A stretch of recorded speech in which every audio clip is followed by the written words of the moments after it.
Hey guys, welcome back to the Wait What podcast, where we have conversations about those things in life that make you go, wait, what? And as always, I thank you guys for joining me. A little bit of disclaimer. I've been fighting something for it seems like a while now. I haven't been full on sick, but I've noticed that my voice has been going in and out. So if it happens to go out, pay it no mind. Just come along this ride with me. So on the Wait What discussion today, I'm actually kind of excited about this one. I'm going to ask you guys a question. Do you still dream? Do you still dare to dream? And no, I'm not talking about dreaming as in going to sleep and your conscious is pushing images to your brain and all of that stuff. Do you actually still dream? Think about when you were a kid and you had these big aspirations because life was limitless at that time. Do you still allow yourself to dream? I'm even asking myself that question because I realize I've gotten to the point in life where I don't know if I do allow myself to dream anymore. Life kind of got in the way, and that's a horrible excuse.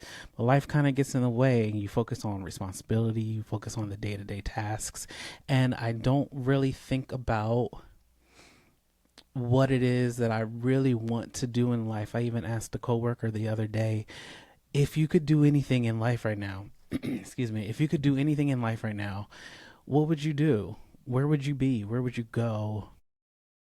And I have to stop and ask myself that same question. If I could do anything in life right now with no consequence, and I'm not talking about going out and, doing the unthinkable things. I'm talking about if I were still that kid dreaming, what would be my biggest aspiration in life? I wanted to go back and talk about those things that I did dream about when I was a kid. I think when you ask the question to kids, especially back then in the 80s and 90s when I came up, the typical answer was, oh, I want to be a police officer, or I want to be a firefighter, or we would watch The Cosby Show. We loved The Cosby Show, minus the whole Bill Cosby of it all, but we loved The Cosby Show. So we saw a black family where the mom was a lawyer, the dad was a doctor. I think that was the ideal life that people dreamt about as they grew up, and then there came a different world and people dreamed about going to HBCUs. Jeez, I was supposed to say HSBC. That's one of my old jobs, child. When people dreamt about going to HBCUs because we saw it on TV, we saw that it was possible. It's kind of sad to think about the fact that we don't stop. A lot of people, a lot of adults, a lot of people in this stage of life don't actually stop to dream anymore or think about what could be because you're so wrapped up in what is. And then it's even harder. I was talking to my mom just the other day. Um, I said this to her. I said it's so hard to focus on the future when the present is so hard, when the present is so bad. We're living in a time, day and time, where it's just like you just never know what's going to happen. The context of that conversation was something about, I guess, I don't know if I was 50 or 60 or whatever the case may be, but it's like we don't know. So much is unknown right now. And because so much is unknown, I think this would be the time to actually start dreaming again, to start believing that you can be something else. You can be better than your circumstance right now. So, again, I want to ask you guys, do you still dream? Do you allow yourself to dream? And if you do, what is your biggest dream? Are you working towards that dream? I said some time ago, let me go back. So let me tell you about my dreams as a kid. I'm going to read something that's actually slightly embarrassing. It's slightly embarrassing. So I went to Howard High School of Technology, as most of you know, graduated 2005. So it'll be 21 years ago this year, and we had to write senior ambitions. Now, I know some of my high school friends watched this, Sade in particular. I was going to pull your senior ambition, but I'm not going to do that to you. We also had to write, it's so morbid. We also had to write senior wills. I didn't pull that out, but I have my yearbook here for the people watching on YouTube. You will probably see the pictures behind me, my graduation picture or my senior picture, and then I was voted friendliest. It was me and another young lady, and again, that was because of Sade. She submitted my my name, so you'll see that picture here too. And then of course, my senior ambition quote. But I want to read it to you guys so you can see where I was then. Now, mind you, keep in mind, I was 17, 18 at the time, so this was 20 plus years ago now. So Bear in mind. All right. So my senior ambition says after graduating Howard High School of Technology, I, Ronald Clay, plan to pursue my music career or another profession in the entertainment industry. After completing my first album and world tour, child, I have big dreams. My first album and world tour, I plan on going back to school to better my education and earning a bachelor's degree in finance. After graduating college and having my extensive knowledge in finance, I will be able this is hilarious to me. I will be able to handle my own money while making more albums to entertain my country and hopefully the world. Child, this was a kid. You know what? Knowing me back then too, I think I was just BSing. I did actually want to pursue music then, and we'll get there in a second, but I did actually want to pursue music. But I used to always say I would love to sing. I just don't want to be famous because I didn't want all of the pressure and all of the things that came with fame. And so that dream of like making my own music kind of turned into wanting to be a background singer, because I could still travel and do what I love to do, which is singing.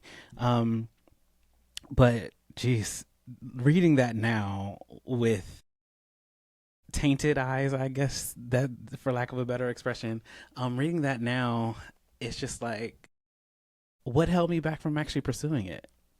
Like, I don't think there was anything then that made me not go after my dreams. Now, I was very focused on after graduation, I have to get a job. And I did. We graduated May 31st. I had a job with it was Wilmington Trust at the time. It's M&T Bank now, but I had a job by June 25th.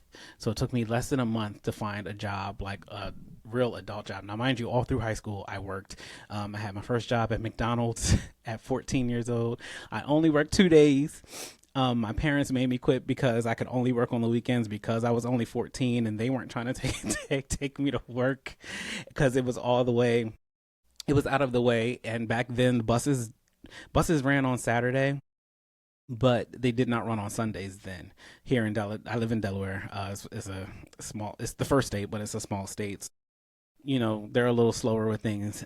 So there wasn't transportation for me, and it would have. I think my parents were still very much in church then too. I'm pretty sure they were. So to try to get me to work, to try to get them to church on Sunday, that just wasn't something to do. And again, at 14, of course, I didn't have my license.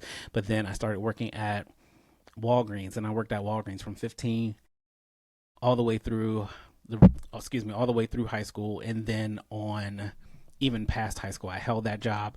I started working at Wilmington Trust. Child, this is why my husband's Jamaican, because I started working at Wilmington Trust. I worked at a video store part time, and I was doing taxes part time. I literally had 4 jobs at one time. So to put it in perspective, I'm thinking about it now in real time. That's what stopped me from pursuing my dream, my dream. I was very much a hustler. I've always been a hustler. I've always been one to want my own. That was my goal. I wanted to get a real job. I wanted to get out of my parents' house. I wanted to be on my own and do my own thing. There was nothing wrong with living at home, and they were not rushing me out. But I was always of the mind, I need my own. And I saw my parents' work ethic. My parents always had jobs, and if they weren't, if something happened, they were in between something. They were always looking for something. My parents were workhorses. And then me going into the financial field, I think that comes from my mom. My mom has always worked in banks or always worked in kind of like the financial industry. So I think I just had that same kind of mindset. Okay, what can I do?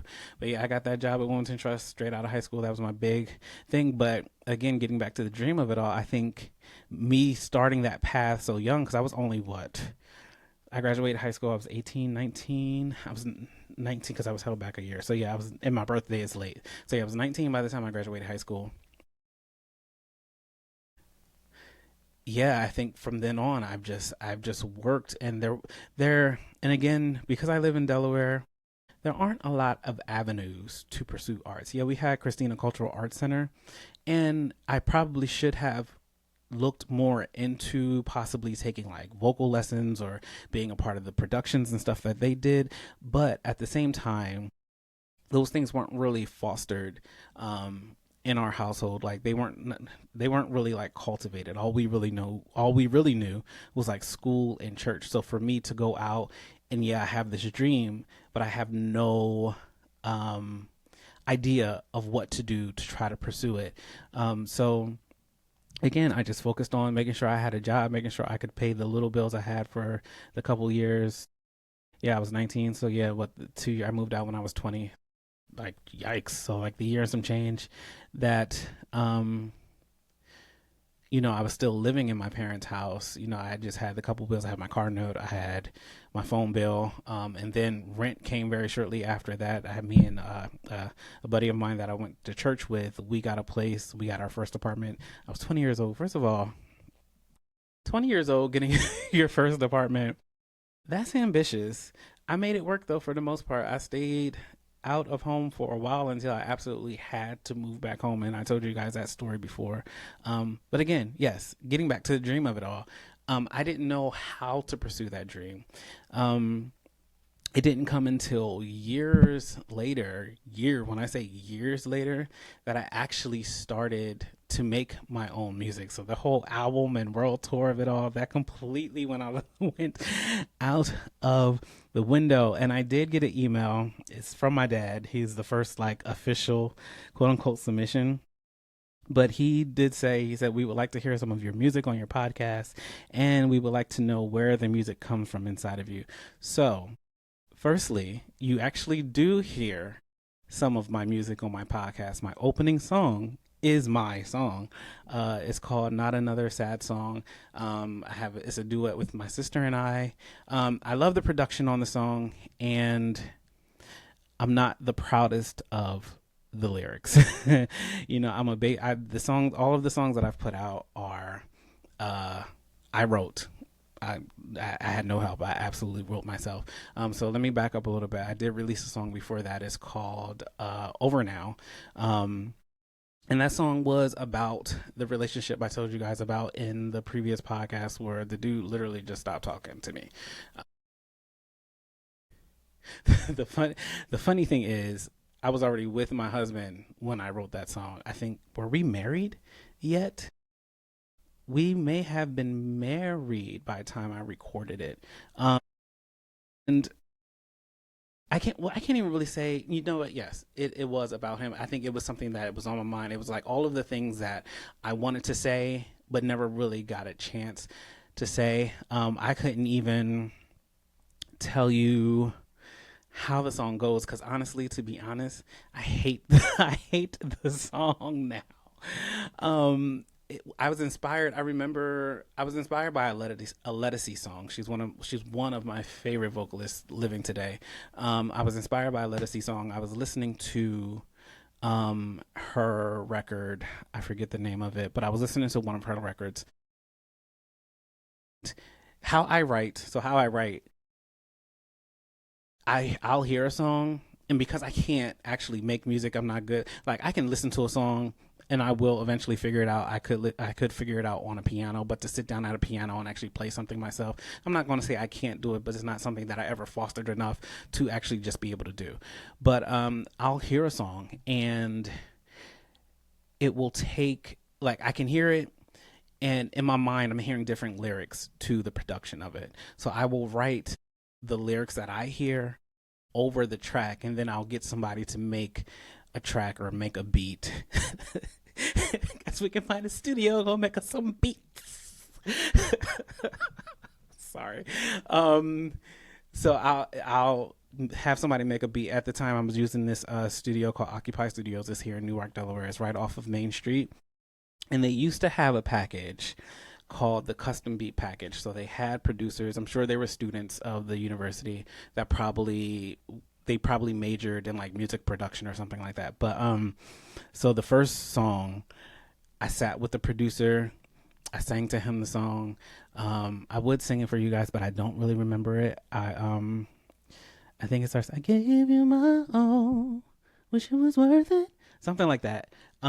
It's horrible. I wrote it, and yes, I cannot remember it. But I sat there and I sang it for him, and he was just sitting there playing his guitar, and the song came about. I think I recorded it in, I want to say 2 days. Yeah, it took us like 2 days to record it. I had to, keep booking sessions. But that's how that came. That's how that song came about. And then maybe a year later, yeah, because that song came out November 12th of 2020. It's actually still on my YouTube. So if you guys, I should actually upload my songs to my YouTube. Maybe I'll do that because I have two other songs. But I upload, so that's on you. That's on my YouTube now. So that's there. And then the Not Another Sad Song.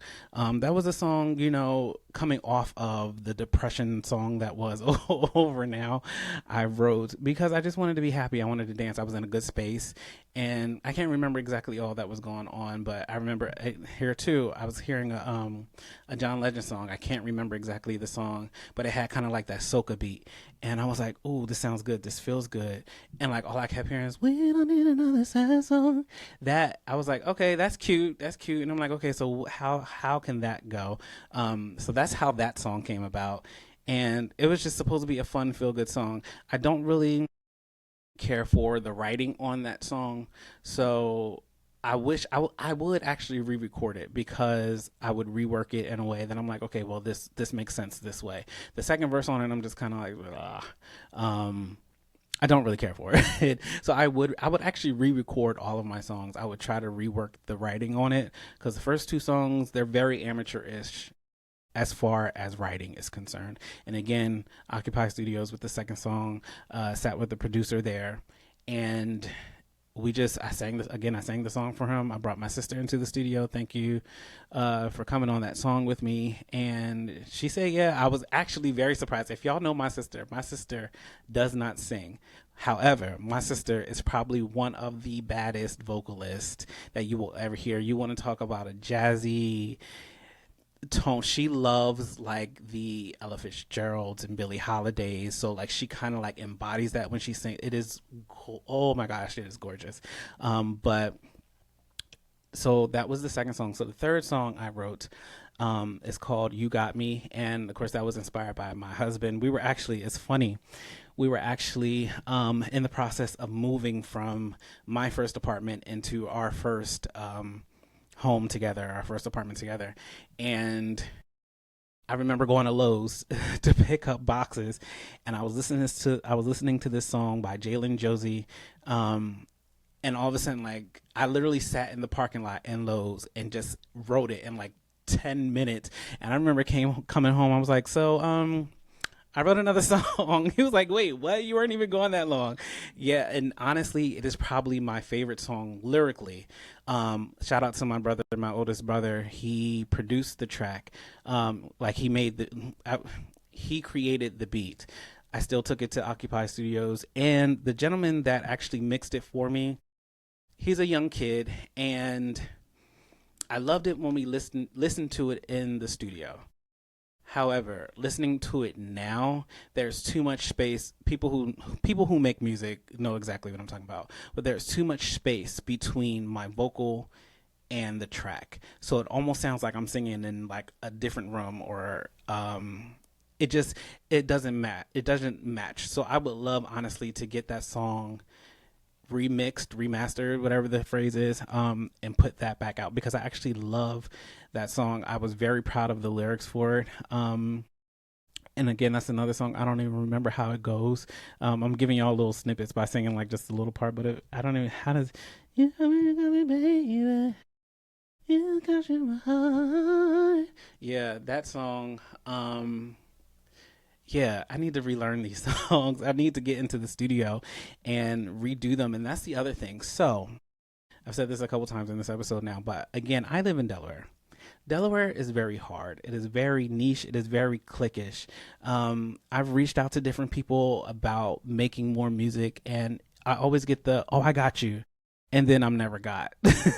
So it's very, if you're not in a certain clique or a certain dwelling, like there are people here who make music, whether or not it's good, this is no tea, no shade. I can't tell you because I can't tell you. I've actually never really heard anybody's music like that. Um, but I do know there are people here who make music, and then when I reach out to those people about like who are the producers you use or where do you go, da da da da, it's always kind of like, what do they call that, gatekeeping? Everything is very held closely to the chest, and I don't know what that's about. I wish we had a community here of musicians and singers and who would just get together and actually, brainstorm and get in the studio and I help you out, you help me out. And for some reason, it's not like that here.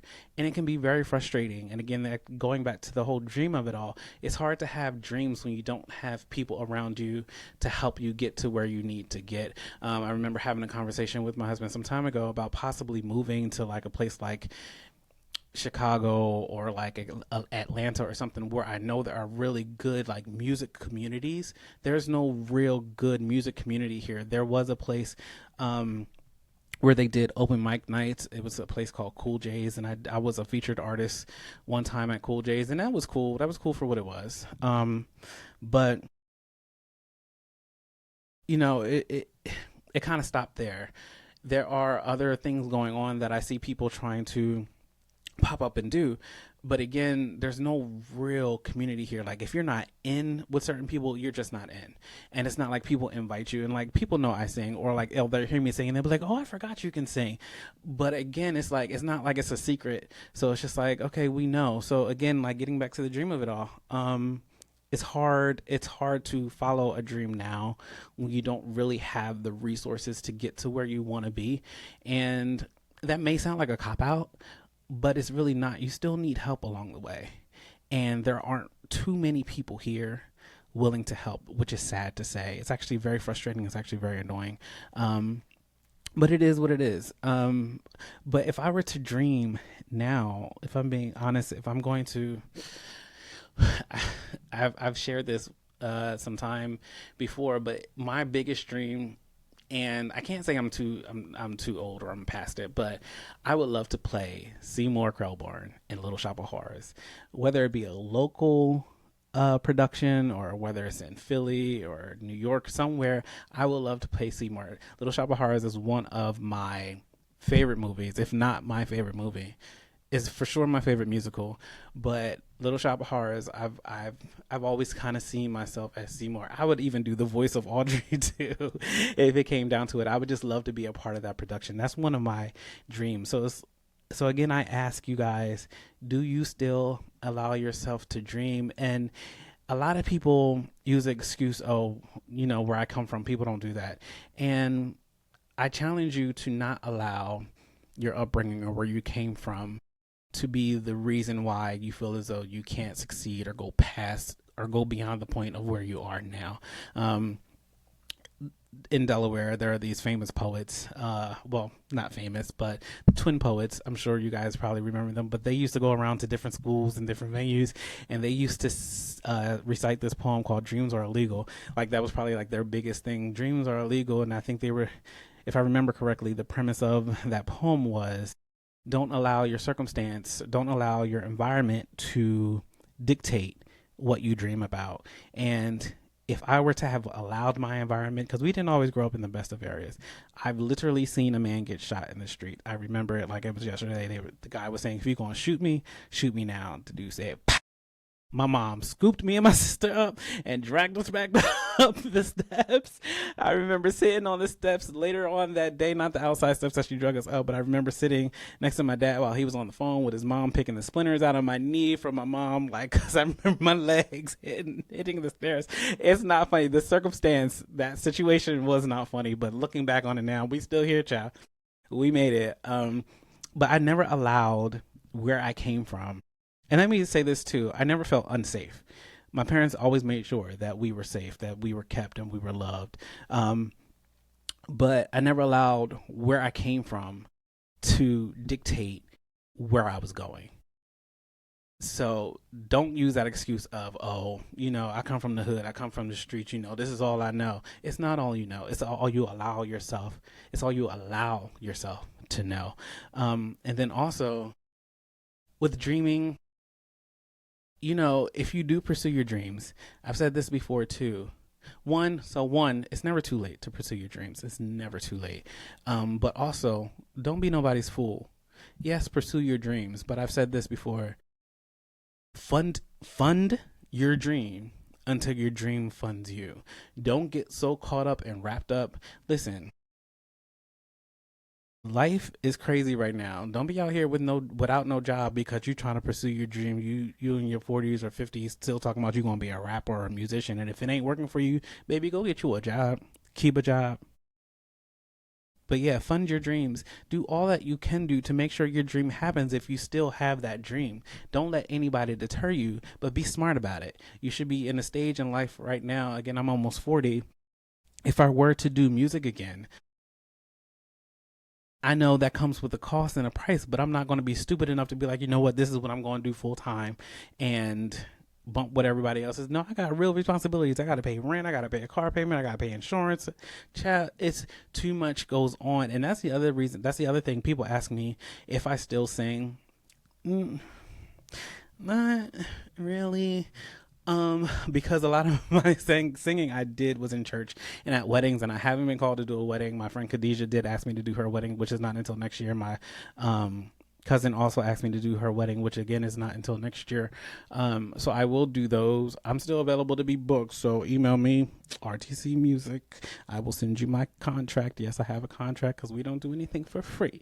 But no, I don't really sing, and I don't really make music now because it's way too expensive. I put out a lot of money when it came to recording the 3 songs that I put out and got absolutely, literally, when I tell y'all I got nothing in return, I literally got nothing in return. You might as well have called them passion projects, and they were, but I would have still liked to see some type of monetary gain from it at some point. I released it on what's called United Masters, and it lets you own your masters, but you have to make a certain amount of money for you to get paid for it. And then the service itself was $50 a year. I wasn't making $50 a year. Any money that I would have made would have gone to that payment, and I didn't get anything back from it. So to make money to so each song cost me, and this, I'm not bragging, I'm not boasting, I just want to put things in perspective. Each song cost me no less than probably $2,000, and that is studio time, that is paying for the producer, and then also you have to think about marketing. I'm not just going to make a song and hope people by chance listen to it. I had to book a photo. My husband's a photographer. I had to book photo studios for us to do that. Now, I will say the last album cover, or the last single cover, I'm sure you guys have seen it by now. I'm sure I put it up on the screen. But the last single cover we did do in our living room, because it was just kind of like, okay, babe, let's go ahead and take these pictures real quick. But the first 2 songs, I booked a studio and a photography studio, and we did those in studio because I wasn't going to do anything half-assed. I wasn't going to do anything like halfway. I wanted it to look a certain way. I wanted it to sound a certain way, because if I'm going to do something, even like with this podcast, I'm sure you guys see the production on the podcast, I'm not going to do anything that's going to make me look crazy, one, to make the people who know me look crazy. So it's like, if I'm going to do something, I'm going to do it right. So you have to spend money. They say scared money don't make money. So I wasn't scared to, spend the money to do those things, because it was something that I wanted to do, but I wanted a return on it, and I got absolutely no return. There was, a good handful of people who listened to, let me not say that. There were a good amount of people who did listen to my records, between my family and my close friends. But the crazy thing is, most of the support I got, it didn't come from the people here in Delaware. Again, Delaware is hard. Most of the support I got was from people from out of state, people in other countries. I had so many people from Africa reaching out to me. So many people, because you can see where your music is played. So many people in the UK listening to my music. So my music is, look at that. See, I'm just coming to the realization of some things. My music is actually worldwide, because I can, like I said, I can see where people listen. I got a lot of listens from Africa, which was crazy to me. And quite a bit in the UK too. But, you know, even with them listening to it, I still got absolutely no return. So yeah, I did pursue a part of my dream, but I also, again, I have to live in reality. But living in reality shouldn't make you stop dreaming. So again, ask yourself, what would be your biggest dream right now, and what are you going to do to pursue it? Or are you going to pursue it? Are you just going to allow it to be a dream? And just again, keep in mind, it's never too late. Look at people like Tabitha Brown. Tabitha Brown, she's in her 40s and her career just took off, what, during COVID, a little after COVID. It's never too late to start. So what are you waiting for? What's holding you back? I posted this some time ago, and I think I'm actually going to end this segment with this. Just saying, the greatest tragedy in life is not that we die too soon. The greatest tragedy in life is that we wait too long to start living. So live out your dreams. Allow yourself to continue to dream. What do you dream about? And I will leave that there. And of course, you know, we always got to get to the rest of the show. I've learned that these are the favorite parts for people in the shows, but our next segment is always, what's going on? Yes, our girl, what's going on segment. We have a couple of things to talk about today. I'm actually going to follow up with a story that I did last week with TJ, with the whole America's Next Top Model. So apparently E is releasing Dirty Rotten Scandals. It premieres on March 4th. They are doing the Dr. Phil show. They are doing The Price is Right. And they are doing, guess what? America's Next Top Model. Now, the America's Next Top Model episode premieres on March 11th. It features Lisa D'Amato. She won All Stars. Granted, she won All Stars after Angelia Preston got disqualified. She initially won. The rumor was, if I remember correctly, the rumor was they disqualified Angelia because I believe she was doing sex work. And by sex work, I mean, I think she was like a phone sex operator. And back then, again, those things were frowned upon. We kind of talked about that in my last episode about, you know, how sex work and sex positivity is what is taboo. If it's still taboo now, imagine how bad it was back in the mid 2000s. Yikes. Yeah. So, but yeah, Lisa D'Amato, not taking anything away from her win. She did win. It also features the Janice Dickinson. You know, that lady is cuckoo for Cocoa Puff. She's the one that lied on Bill Cosby. She admitted she lied on Bill Cosby, which I think subsequently allowed Bill Cosby to be released from prison. It features one of my faves, Jocelyn Gonzalez, and it features Kenya Hill, who is also on the Netflix series that airs on February the 16th. Yo, this is about to be a mess. So Lisa got on social media. First of all, I don't follow her, so I don't even know how she showed up in my feed, but Lisa got on Instagram and she was bashing basically the Netflix series that's going to be, I forget what it's called by now, my memory, y'all, but yeah, she was bashing, you know, what's happening on Netflix, and she was very adamant about the fact that Tyra has nothing to do with what they're doing on E. It's airing on E. And I think, like I said last week, I think the disgruntledness, is that a word? The issue that a lot of the models and a lot of the people are having with what Netflix is doing is that I believe Tyra Banks is producing it, so it's going to make it look like Tyra was not the bad guy, and from the stories that we hear, Tyra was indeed the bad person. Excuse me, not the bad guy. Not a bad guy to be politically correct these days, but yeah. But you also have to think Tyra was just. She was just a part of the show. She was feeding the beast. And if you think about those shows back then in the 2000s and stuff, these are things we craved. These are the things that kept us coming back. We lived for the mess then. We live for the mess now. So many people, even though Love and Hip Hop and Basketball Wives and all that stuff just got canceled, so many people still tune in every week to watch those mess of a shows. So I feel like people need to give Tyra a break. Was she problematic? Absolutely. Is she still problematic? Absolutely. But at the same time, this is entertainment. And also, we don't know these people. Like, give these people a break. But yeah, Lisa, she's very adamant that Tyra has nothing to do with it. She is one of the main ones speaking out about how Top Model was not a good show. It was not good for the girls on that show. And, you know, that's their lived experience. I'm going to be here sat and ready for both of them, child. But yes, that comes out. That again, that episode, Dirty Rotten Scandals, premieres on March 4th, but the ANTM episode premieres on March 11th. They're both Thursdays, so it'll be a week from each other.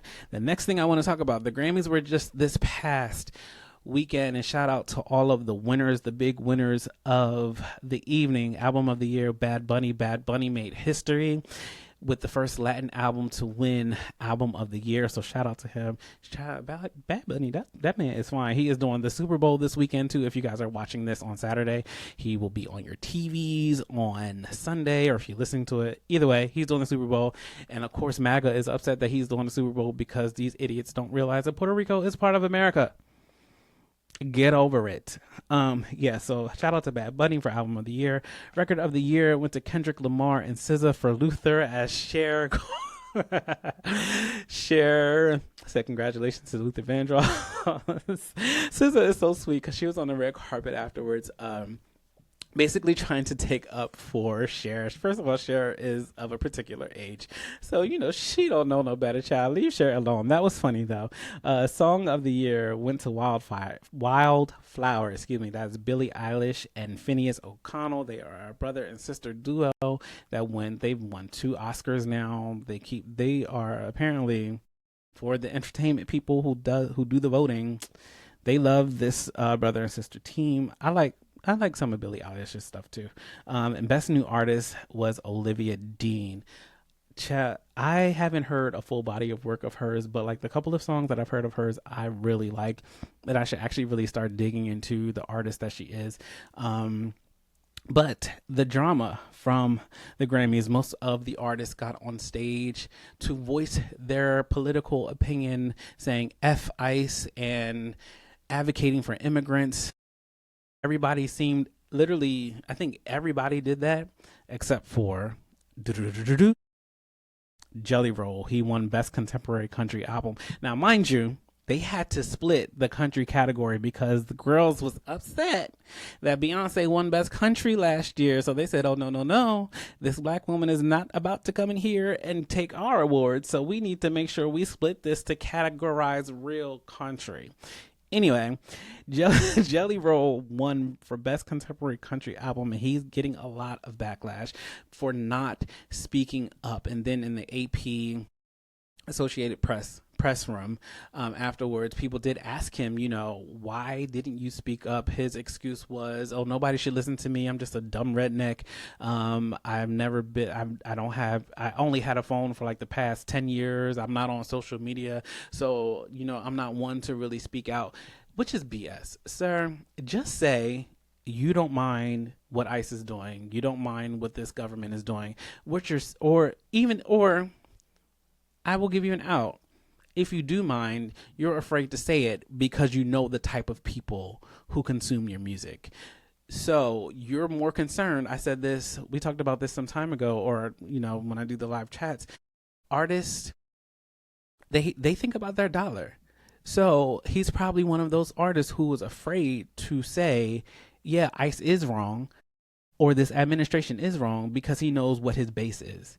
His base, a lot of people who listen to country music, I'm not saying everybody who listens to country music, but a lot of people who listen to country music are on the right. They are MAGA people. So he knows if he were to speak out against them, that would be his dollar. Sir, just say that. Just say, you know, at least say, I'm not in a position to talk about it. Don't give us some BS excuse. Like he tried to get on stage and tried to get preachy about Jesus is for everybody, giving us kind of that, you know, Christian nationalist rhetoric. And people saw right through it. So, sir,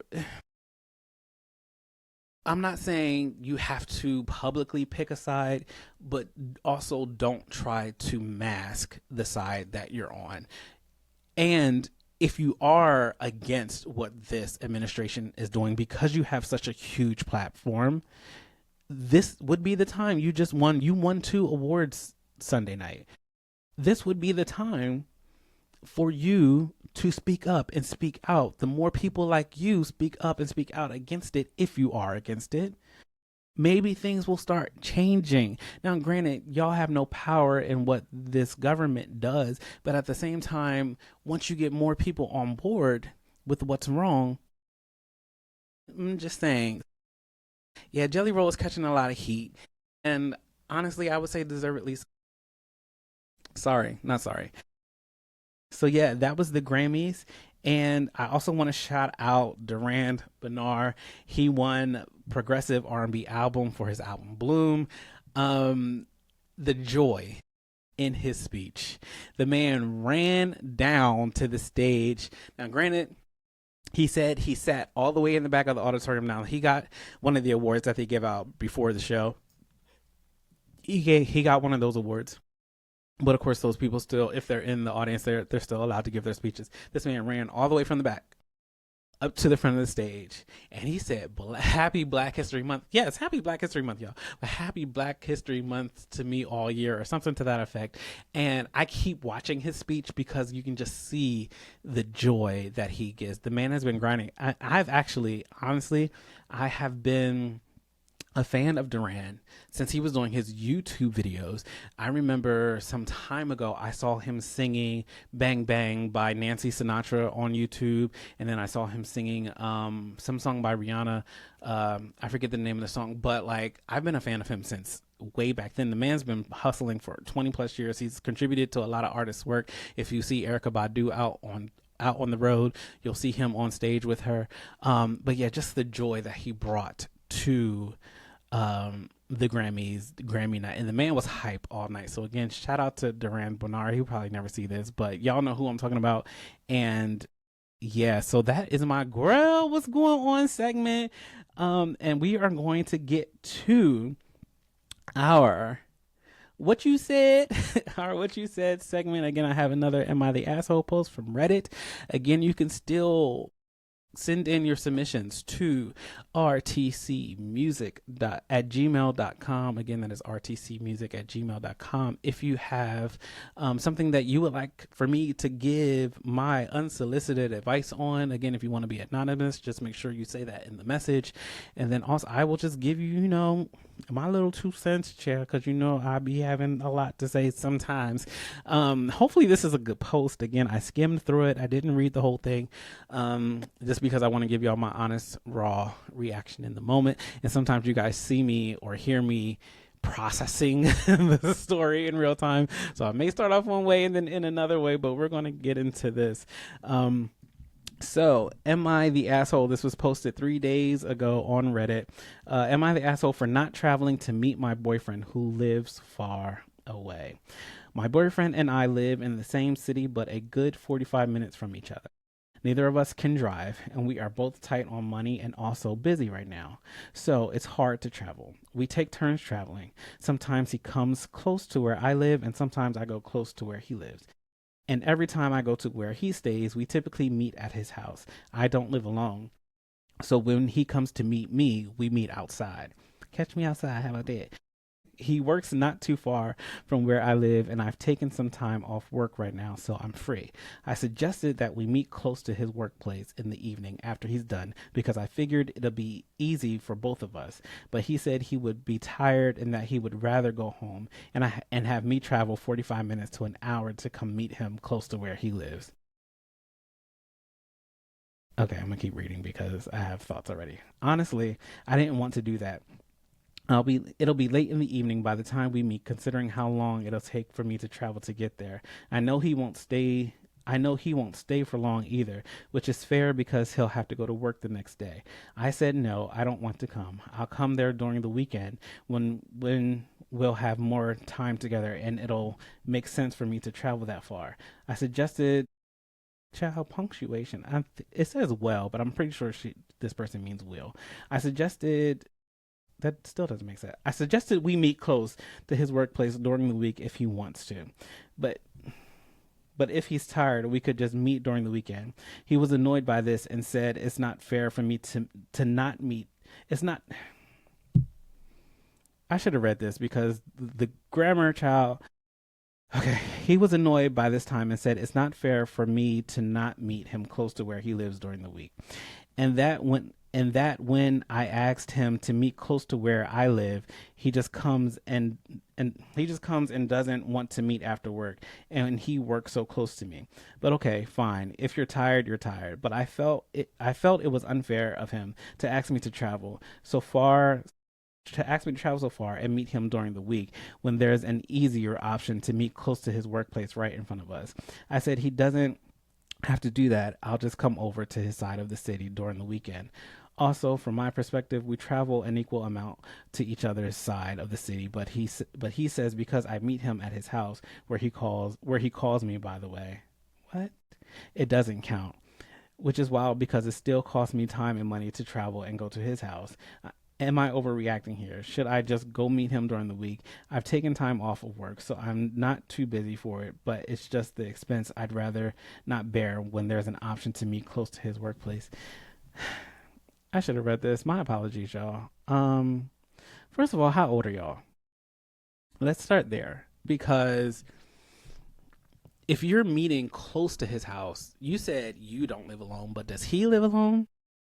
But if y'all are meeting close to his house, why aren't you meeting at his house? Does he also not live alone? And I don't understand the whole he calls me, by the way. But it's, oh, I'm annoyed.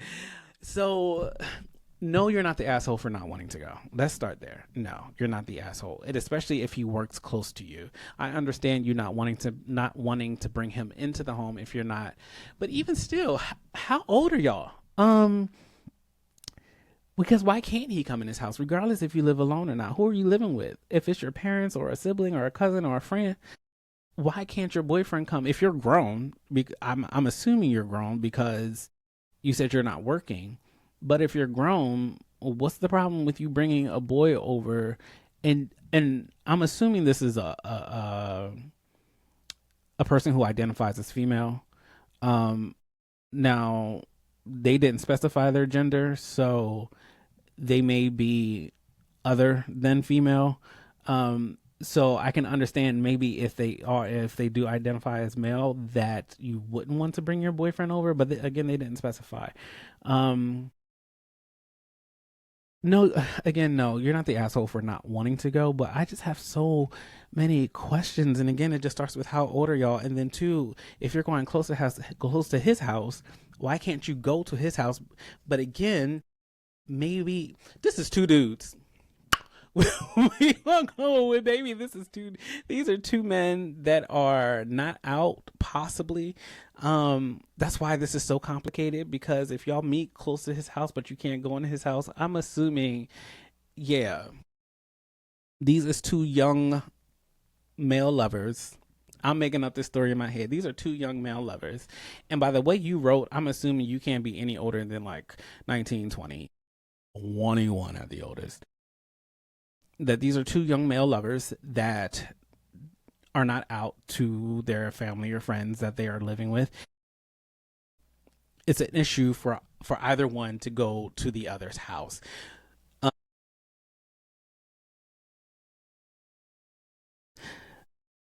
no, you're not the asshole. 45 minutes, that's a bit of a distance for y'all to live in the same city, especially if neither one of y'all drive. So how's he getting to work? How are you getting to work? Do y'all catch an Uber? Do y'all catch the bus? Do y'all live in a city where the buses run 24/7 every 15 minutes? That would be like somewhere in a metropolitan area. Like, yeah, it's just so many questions. I have more questions than I have any answers. And I guess the bottom line is no, you're not the asshole. That's all I can say. If you ain't want to go, you ain't want to go, child.